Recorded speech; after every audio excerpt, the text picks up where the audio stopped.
The heavy cream envelope on my kitchen island bore the official seal of the county clerk. I ripped it open. A formal rejection notice for a property title transfer stared back at me. The bottom line cited a severe procedural discrepancy with a notary stamp. Someone was trying to steal the deed to my dead mother's house. My chest tightened. A heavy thud shook the hallway floorboards. 3 designer suitcases sat piled by the front door. Sharp heels clicked across the hardwood. My sister-in-law, Chloe, was already moving in. I folded the letter, slipped it into my pocket, and prepared for war. They walked through the front door an hour later. Chloe carried a box of expensive decorative pillows, while my brother Mark trailed behind her, lugging a heavy mirror.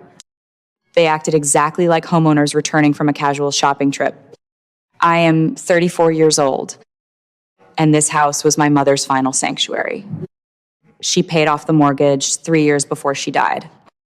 I inherited it, clear and free. Chloe dropped the box on the vintage rug my mother cherished. She complained about the dust and loudly announced her plans to gut the master bedroom by the end of the week. Mark refused to look me in the eye. He stared at the baseboards, entirely complicit in his wife's hostile takeover. My blood burned. I swallowed the lump in my throat and forced my face into a mask of total indifference. I retreated to the hallway closet, retrieved my original, pristine deed from the hidden floor safe, and slipped a discreet, motion-activated camera onto the top shelf of the living room bookcase. Let them talk. Let them claim their fake territory. I needed every word on record. The next morning, Chloe started planting the seeds. My aunt and uncle stopped by to drop off groceries. I stood in the kitchen, pouring coffee, while Chloe whispered to them in the dining room. Her tone dripped with fake, sugary concern. She told them I was losing my grip on reality. She claimed the grief was making me unstable, paranoid, and unfit to live alone. It was a brilliant, venomous strategy. She knew I would eventually find out about the forged deed. By painting me as a lunatic early on, she was priming the entire extended family to dismiss my inevitable accusations as the ravings of a broken woman. Covert narcissists do not attack you directly. They dismantle your support system while playing the victim. They isolate you, wrapping their sabotage in a blanket of fake empathy. I gripped the edge of the granite counter until my knuckles turned white. I poured my coffee down the sink, grabbed my coat, and walked out the back door. I had an appointment downtown. Attorney Davis sat behind a massive mahogany desk. He possessed the cold, mechanical efficiency of a man who only cared about billable hours and concrete evidence. I slid the county clerk's rejection letter across the polished wood. He adjusted his glasses, typed for 3 unbroken minutes, and printed a thick stack of public financial records. He handed them to me. The truth hit like a physical blow. Mark and Chloe were exactly 6 days away from filing a Chapter 7 bankruptcy. Their lifestyle was a hollow shell funded by catastrophic debt. They were attempting to secure a $150,000 hard money bridge loan from a predatory private lender. The interest rate was a suffocating 20% because traditional banks would never touch them. They needed my mother's house as collateral for the cash injection. Davis tapped a specific line on the contract. The private lender required a physical, in-person walkthrough of the property on Friday morning to finalize the funds. That was the ticking clock. That was why Chloe was desperately trying to force me out before Thursday. Davis handed me a formal eviction notice. His voice lacked any warmth. He told me he dealt in corporate law, not domestic warfare. He verified the fraud, drafted the mandate, and charged his fee. He stated clearly that he would not be present for the fallout. I was entirely on my own. Thanksgiving Day arrived heavy and suffocating. The air smelled of roasting turkey and tension. 12 extended family members crowded into the dining room. Chloe sat at the head of the table, playing the gracious, wealthy hostess in a house she was attempting to steal. She wore a smug, superior smile. She poured wine and loudly mentioned to my cousins that she had a surprise investor coming to look at the property on Friday morning. She patted my hand across the table, telling everyone that I would be moving into a small, quiet apartment soon for my mental health. The family exchanged uncomfortable, pitying glances. I smiled back. I let the charade stretch. I let her ego inflate to its absolute limit, waiting for the dessert plates to hit the table. I stood up. The room went silent. I reached into my bag and dropped the formal eviction notice directly onto Chloe's plate. I threw the bankruptcy filings next to it. Chloe's smile vanished. She shrieked, instantly launching into her pre-planned defense. She turned to the family, waving her arms, shouting that I was having a psychotic break. She claimed the documents were forged, that I was printing fake legal papers from the internet to ruin the holiday. Mark tried to grab my arm. I stepped back, pulled out my phone, and connected it to the living room television. I pressed play. The security footage from Tuesday night filled the screen. Chloe's voice echoed through the house, clear as glass. She was screaming at Mark, calling him a coward, and detailing exactly how she manipulated the mobile notary with my mother's old identification card. The family stared at the screen, paralyzed. Chloe's face drained of all color. I pulled the final paper from my pocket. It was the confirmation email from the predatory lender. I had forwarded the county clerk's fraud investigation notice to him 2 hours ago. The investor had completely pulled his funding. The loan was dead. Red and blue lights flashed through the dining room windows. 2 local officers stepped onto the front porch. I had filed the trespassing report the moment I left the attorney's office. Chloe tried to beg. She whispered my name, her eyes wide with sudden, desperate panic. I remained stone-faced. I pointed toward the front door. The officers escorted them out into the freezing November air. They packed their remaining bags on the front lawn.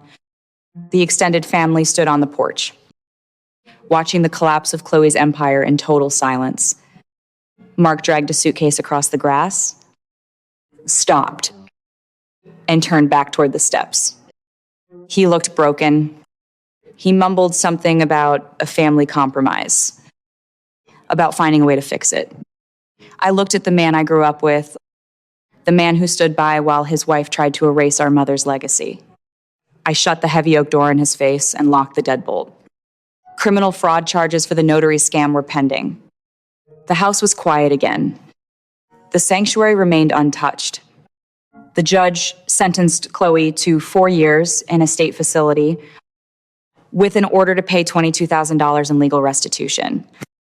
Mark lost his job in the ensuing public fallout. The church community, the neighbors, and the local businesses severed all ties. They became ghosts in their own town. 6 months later, a letter arrived in my mailbox with a prison return address. I recognized Chloe's sharp, looping handwriting. She wrote about forgiveness. She wrote about how family must stick together through mistakes. She tried to weaponize the very concept of blood. I read the letter standing by the kitchen island. I dropped it into the shredder. I walked into the living room where 3 of my closest friends were setting up a weekend dinner. We laughed. We poured wine, and the house felt warm. I had built a new family, one rooted in mutual respect, not biological obligation. Toxicity thrives in the shadows of obligation. Predators use shared history as a lockpick to bypass your boundaries. They believe that because you share a bloodline or a past, you are permanently indebted to their chaos. We are taught to endure disrespect in the name of keeping the peace. But you cannot negotiate with someone who views your destruction as a stepping stone to their success. I learned 3 undeniable rules from that cold November week. First, DNA is not a debt collection agency. You owe absolutely nothing to those who exploit your history for their gain. Second, forgiveness requires changed behavior, not just empty apologies. If they have not fundamentally changed their actions, you have not forgiven them. You have merely surrendered your boundaries. Third, protecting your peace is a raw act of survival, not an act of selfishness. If you do not build your own walls, toxic people will eagerly build a prison for you. When you finally realize that your kindness is being weaponized, you have a choice. You can continue to drown to keep them afloat, or you can walk away. I chose to walk away. And in doing so, I reclaimed my life. Ask yourself right now, who are you allowing to stay in your life simply because they have always been there? Stop paying the price for someone else's entitlement. Cut the tie. Reclaim your sanctuary. I know exactly what you are screaming at the screen right now. You are probably throwing your hands up, thinking, why on earth did Elena let Chloe move her designer bags in? Why did she sit through that agonizing Thanksgiving dinner, letting her sister-in-law play hostess in a house she was actively trying to steal? It feels crazy. It is completely maddening to watch. But we need to decode the psychology here. When it comes to toxic relatives, victims often get trapped by something called the slot machine effect, also known in psychology as intermittent reinforcement. When it is your own brother, you are dealing with someone who occasionally acts like family. They give you just enough crumbs of hope, a quiet phone call, a normal holiday visit to keep you pulling the lever, hoping for a jackpot of genuine love and loyalty. Elena was not stupid or weak. She was fighting against decades of psychological conditioning that tells us to always keep the peace and protect our blood. But the moment she saw her dead mother's forged signature, the slot machine unplugged. She woke up. Elena survived this because she immediately shifted from a grieving sister to a cold, street-smart strategist. Let us break down her specific moves so you can deploy them if you ever face a financial predator in your own bloodline. First, look at the audit strategy. Scammers absolutely hate details. They rely on you panicking and confronting them emotionally, which gives them the chance to gaslight you and play the victim. Elena did not scream. She went straight to an attorney and pulled the public records. By finding the impending Chapter 7 bankruptcy and the 20% interest hard money loan, she uncovered their exact motive and their ticking clock. Next, she focused on building the case. Elena did not just hope the county clerk's rejection letter would be enough to stop them. She immediately locked down her original deed and set up a hidden camera to catch Chloe admitting to the notary fraud on tape. When you are dealing with narcissists, words mean absolutely nothing. Undeniable. Tangible receipts mean everything. Finally, the buyout. Sometimes the highest price you pay for your freedom is your patience. Elena allowed them to think they were winning. She endured the invasion of her sanctuary and that toxic Thanksgiving dinner because she was positioning the perfect legal trap. She invested a few days of agonizing silence to permanently buy her freedom, ensuring the private investor pulled the funding and left them ruined. She traded temporary discomfort for permanent peace. For the first few nights after Mark and Chloe were dragged out of my life, I did not sleep in my bedroom. I slept on the couch in the living room, wrapped in one of my mother's old quilts, facing the front door like a guard dog. The deadbolt was locked. The camera system was active. The original deed was sealed inside the floor, safe again. Legally, The house was secure. But my body did not believe it yet. That is the thing no one tells you about surviving a family betrayal. The legal battle can end before your nervous system understands the danger is gone. The judge can sign the order. The police can close the report. The locks can be changed. The criminal charges can move forward. But some part of you still listens for footsteps in the hallway. Some part of you still waits for another suitcase to hit the floor. Another false accusation. Another smiling predator walking into your home and calling your shock instability. So I gave myself time. I let the house become quiet again slowly. The first morning, I made coffee in my mother's blue ceramic mug and sat at the kitchen island without checking the windows every 5 minutes.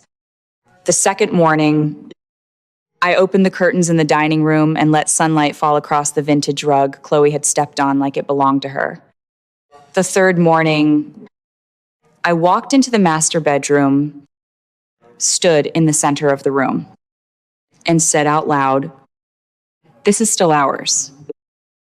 Not theirs. Not Chloe's investment opportunity. Not Mark's escape hatch. Not some desperate collateral for a loan they were never going to repay. Ours. Mine and my mother's. A sanctuary does not stop being sacred just because someone tries to break into it. A legacy does not become negotiable because a thief brings designer luggage. And grief does not make you weak just because a manipulator tries to use it as evidence against you. For years, I believed keeping peace meant absorbing discomfort. I believed being reasonable meant staying calm while other people crossed lines they knew were there. I believed family meant giving people endless chances to become better than their worst behavior. But standing in that restored silence, I finally understood something brutal and necessary. Some people do not want a second chance. They want a second opening. They want the door cracked just wide enough to slide their hands back in and take whatever they failed to steal the first time. That is why I stopped explaining. When relatives called to ask whether I had gone too far, I did not argue. When my aunt cried and said Mark had always been easily influenced, I did not soften. When one cousin suggested that Chloe was the real problem and Mark was just caught in the middle, I looked at the phone and almost laughed. Caught in the middle? Mark was not caught in the middle. He was standing in my mother's hallway carrying a mirror into a house he knew was not his.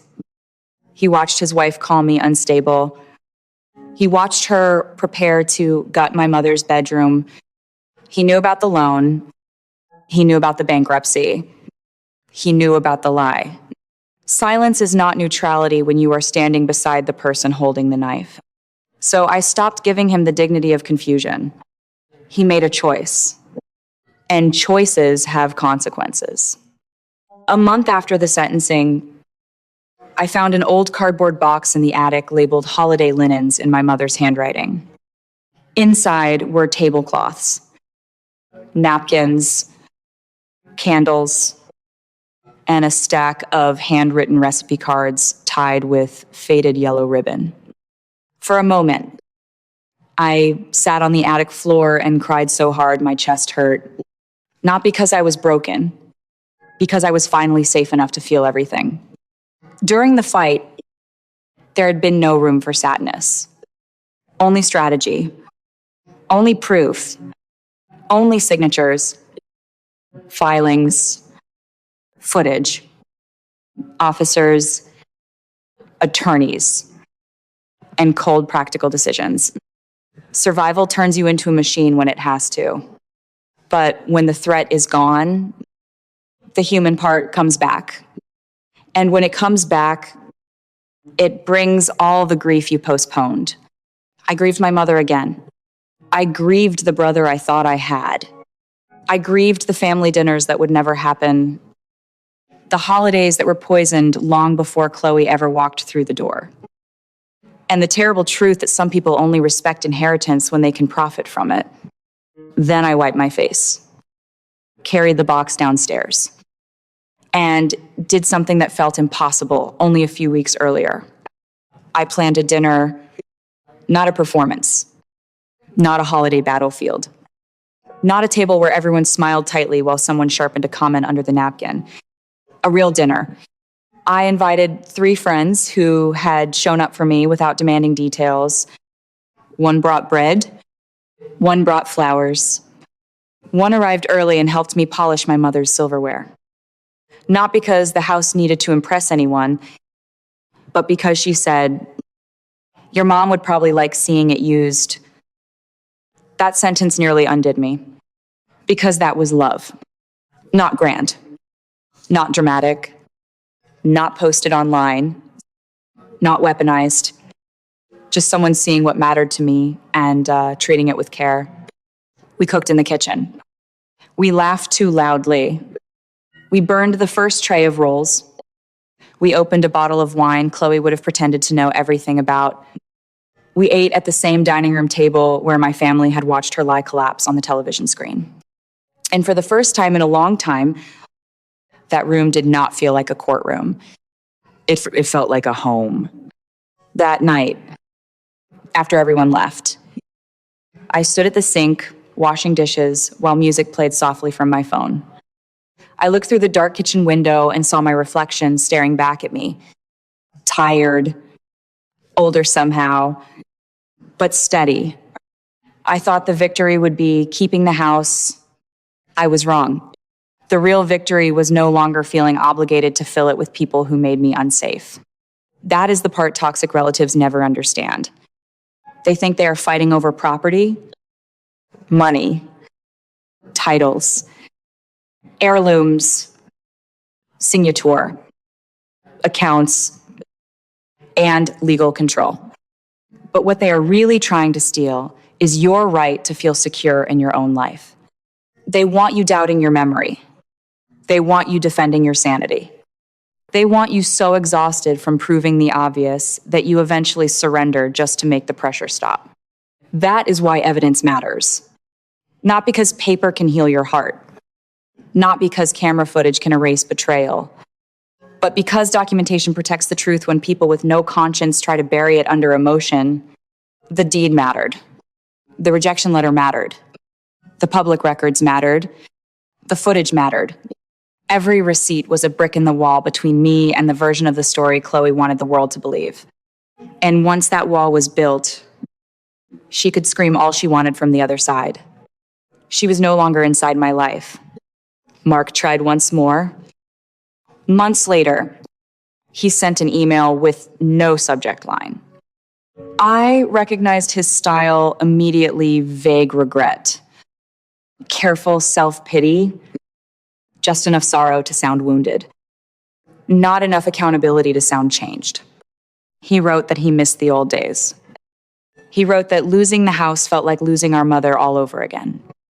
He wrote that Chloe had pressured him and that he did not know how to stop her. He wrote that he hoped one day I could remember he was still my brother. I stared at that last sentence for a long time. He was still my brother. Yes. And he was still the man who helped carry suitcases into my mother's house while pretending not to see the crime unfolding around him. Both things were true. That is what makes family betrayal so painful. The people who hurt you are not always monsters in every memory.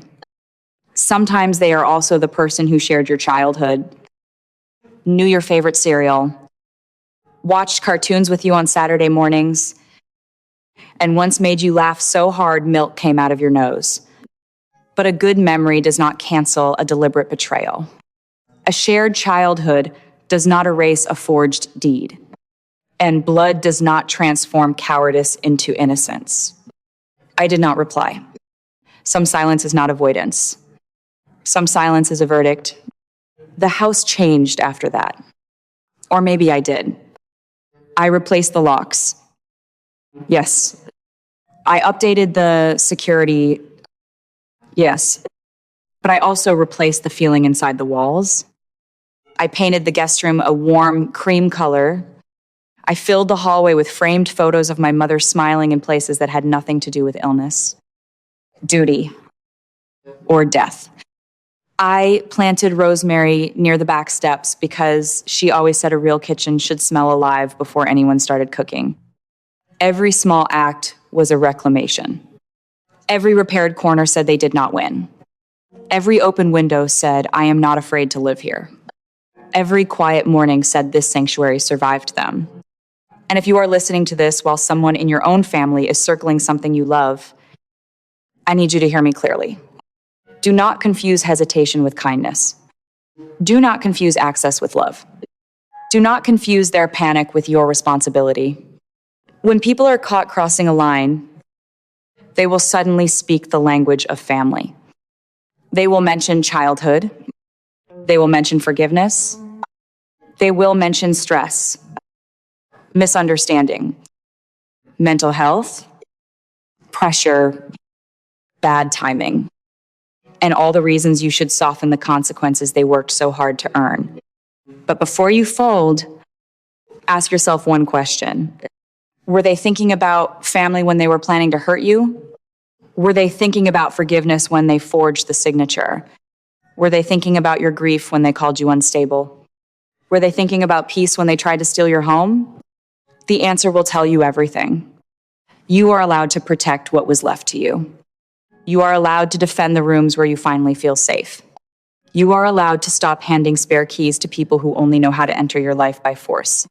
And you are allowed to let the truth be ugly without rushing to decorate it for everyone else's comfort. My mother's house still creaks at night. The floorboards still settle in the cold. The kitchen window still sticks if it rains. The dining room still carries memories. Some sweet and some sharp, but it is mine. Not because a document says so, though it does, not because a judge confirmed it, though she did. It is mine because I finally stopped apologizing for defending it. They thought grief would make me easy to move. They thought kindness would make me easy to corner. They thought family history would make me too sentimental to fight back. They were wrong.